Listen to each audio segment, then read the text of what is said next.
O Senhor esteja convosco. Ele está no meio de nós.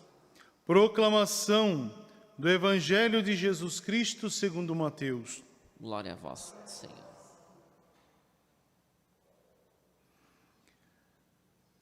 Naquele tempo, enquanto Jesus estava falando a multidões, sua mãe e seus irmãos ficaram do lado de fora, procurando falar com ele. Alguém disse a Jesus: Olha, tua mãe e teus irmãos estão aí fora e querem falar contigo. Jesus perguntou àquele que tinha falado: Quem é minha mãe? E quem são meus irmãos? E estendendo a mão para os discípulos, Jesus disse: Eis minha mãe e meus irmãos. Pois todo aquele que faz a vontade do meu Pai, que está nos céus, esse é meu irmão, minha irmã e minha mãe. Palavra da salvação. Glória a vós, Senhor. Podemos sentar. Queridos irmãos e irmãs, hoje nos encontramos em Eucaristia, e nessa Eucaristia o Senhor nos convida a meditar sobre estes textos ricos que vão nos ajudar a crescer na dinâmica de nossa fé. Veja como é importante rezarmos a palavra de Deus, perscrutar a palavra de nosso Senhor. Perscrutar quer dizer se colocar em atenção a abrir os ouvidos àquilo que é proclamado. A primeira leitura mostra uma ação forte de Deus. O Senhor vai lançar o pecado, o fruto do pecado, no poço e vai nos dar a certeza de uma nova vida. Isso quer dizer o quê? Deus é misericordioso. Se nós cumprirmos a sua vontade, se trilharmos os seus caminhos, Ele há de perdoar as nossas faltas. Ele há de nos dar a alegria ao coração. É um Senhor que trabalha a misericórdia, a nossa realidade enquanto pessoa. Praticamente para dizer, é até interessante viver nesse tempo.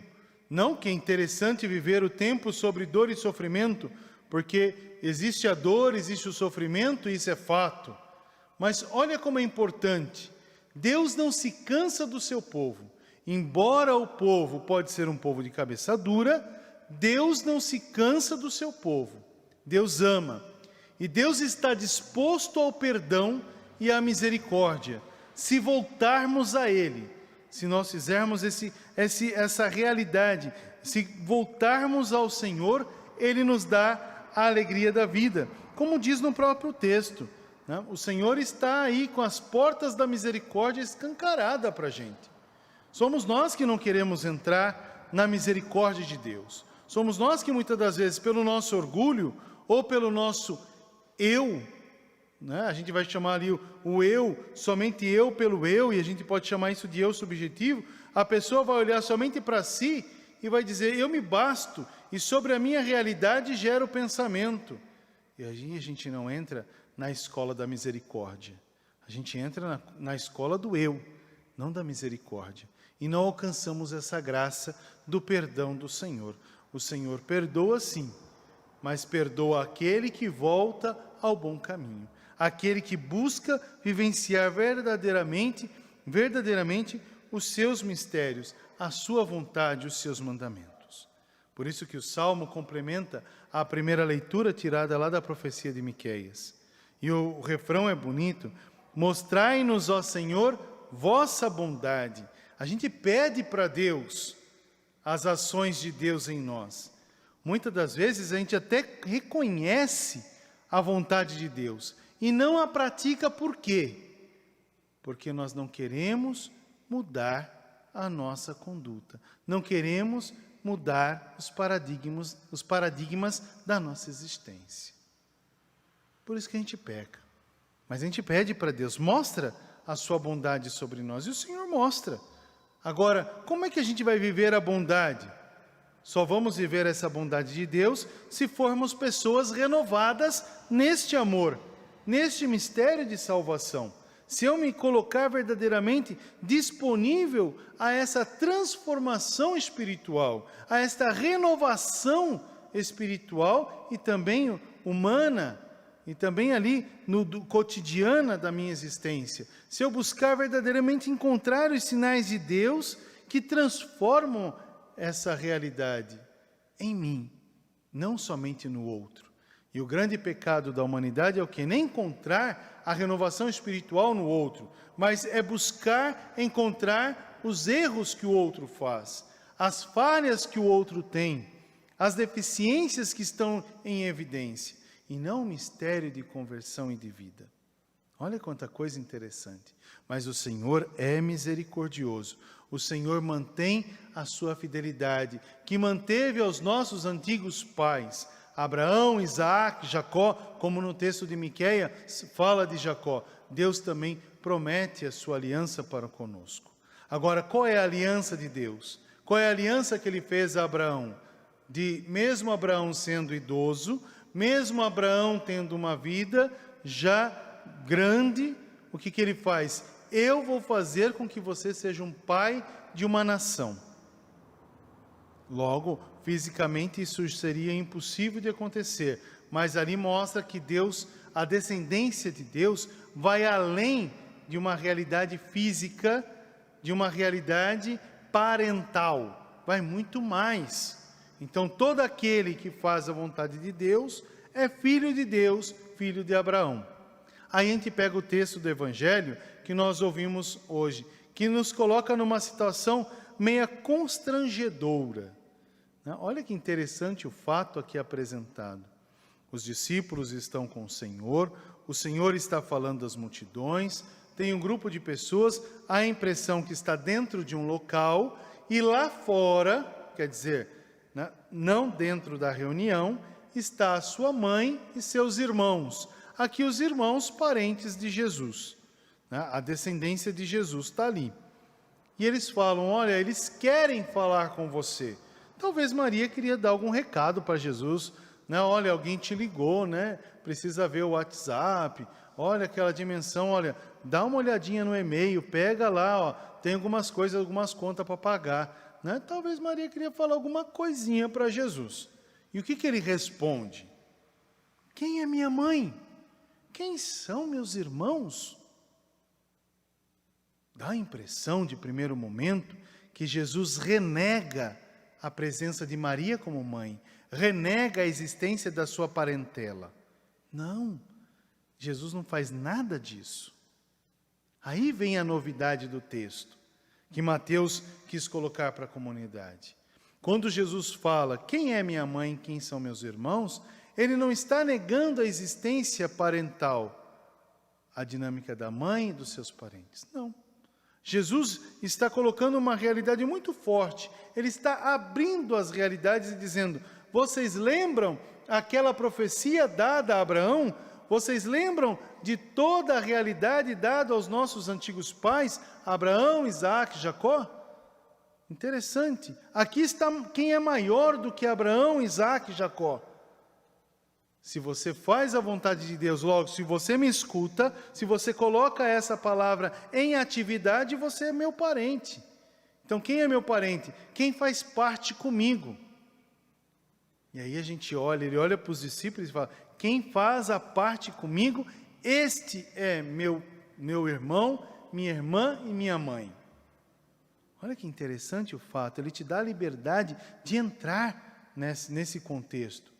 Fazer parte com ele já é uma dimensão que a gente vai colocar no novo Israel agora, numa dimensão eucarística. Fazer parte com ele é viver da comunhão da palavra e da Eucaristia. É saber viver esse novo Israel. O primeiro Israel já veio, e agora o novo Israel está em Cristo. É olhar para essa realidade e dizer assim, eu não preciso de viver só os valores temporais, eu tenho que viver valores maiores, que a gente vai chamar de sobre o natural, Então, valor acima daquilo que é natural, o valor em Deus. Viver esse valor eucarístico, Jesus em meio, ser Jesus para o outro, ser oferta, mas também ser para o outro presença. Não presença da minha realidade, mas ser Jesus para o outro. Ser amor, ser também eu misericordioso, ser também eu amor misericordioso, ser também eu oferta eucarística. Ser para o outro um homem, uma mulher de Eucaristia. Não só um homem ou uma mulher que comunga, mas ser para o outro mistério eucarístico. Levar Jesus para o outro. É saber se colocar aos pés do altar, receber de Deus a graça e ser graça de Deus para o outro. Ser família de Deus, ser um com Deus. Essa é a dinâmica importante, meus queridos irmãos e irmãs, que a gente tem que buscar ser na igreja. Não ser estrelinha. Olha que amanhã passa o cometa, né? Não ser estrelinha. Não ser aquele que se gaba por olhar e dizer, olha, eu sou isso, eu sou aquilo, como se aquele título demonstrasse a sua existência. Não, o título demonstra o trabalho que você viveu para alcançar tal objetivo, mas aquele objetivo não é você, somente você é mais do que isso. Quantas pessoas, né, antigamente se gabavam em dizer, eu sou conde, né, eu sou a duquesa. Não, você é mais que isso. Esse é apenas um título. Olha, eu sou o Senhor daquela realidade. Não, você é muito mais do que isso. Isso é o fruto do teu trabalho, ou o fruto daquilo que colocaram em você como dinastia. Né? Quantas pessoas ficam presas nesses valores? E quando Jesus olha para essa ação, ele fala, quem são esses? Esses não pertencem a mim. Porque Jesus não busca título. Olhando para uma dimensão da igreja, quantas das vezes as pessoas se gabam de dizer, eu sou o padre. Não, você é padre por exercício, pronto e acabou. Né?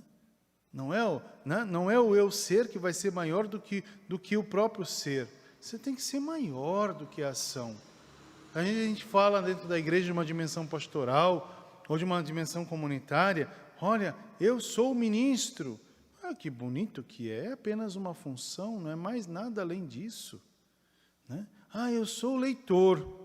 Que bom. Comprou seu ministério de leitor e pronto. Não é maior do que ninguém, porque todo mundo sabe ler. Olha que interessante o fato.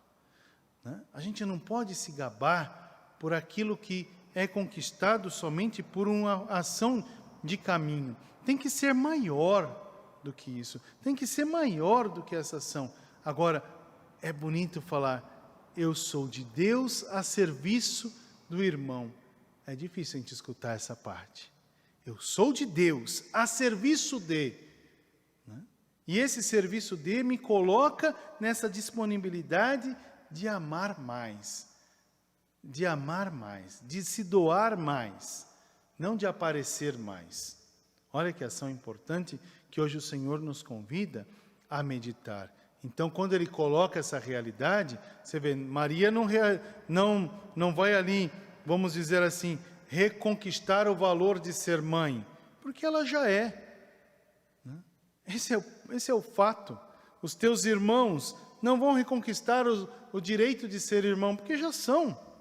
Os seus discípulos não vão reconquistar o direito de ser discípulo, ou o status de ser apóstolo. Não, já são.